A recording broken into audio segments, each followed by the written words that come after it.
אתמול בשעת לילה מאוחרת עברו בני משפחתה של אמילי הרבה מאוד טלטלות. They just said, we found Emily.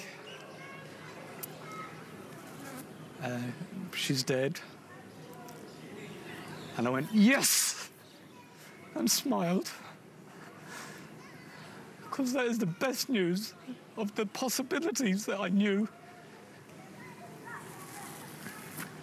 אביה תומאס התבשר על מותה, ואף לרגע קטן חשה קלה שילדתו הקטנה לא בידי מחבלי חמאס האכזריים. She'd be in a dark room filled with Christ knows how many people and terrified every minute, hour, day and possible years to come.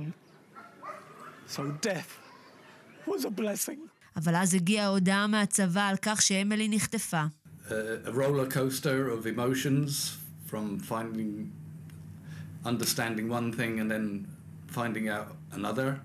A nightmare is all I can describe it as. We have to now hope that she's alive. הסיפור של אמילי בת 9 מבארי ריגש רבים בעולם כולו, ביניהם גם את פירס מורגן, מגיש CNN הבכיר שצייץ אמש. החדשות על כך שאמילי בת 9 תתאחד שוב עם אביה הן פשוט נפלאות. אני כל כך שמח בשבילו. היום היא גם פגשה לראשונה את אחיה הגדולים, נטלי ועדן. ידעתי. ואל מול רגעי השמחה הצרופה הזאת, שוב נגלים ממדי האסון של 7 באוקטובר. אמא של אמילי נפטרה מסרטן כשהייתה רק בת 2.5.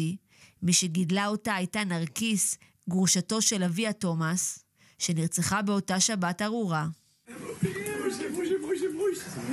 אמילי חזרה אמש לחיק המשפחה, אבל במלחמה הזאת בפעם השנייה בחייה, היא התייתמה מהם.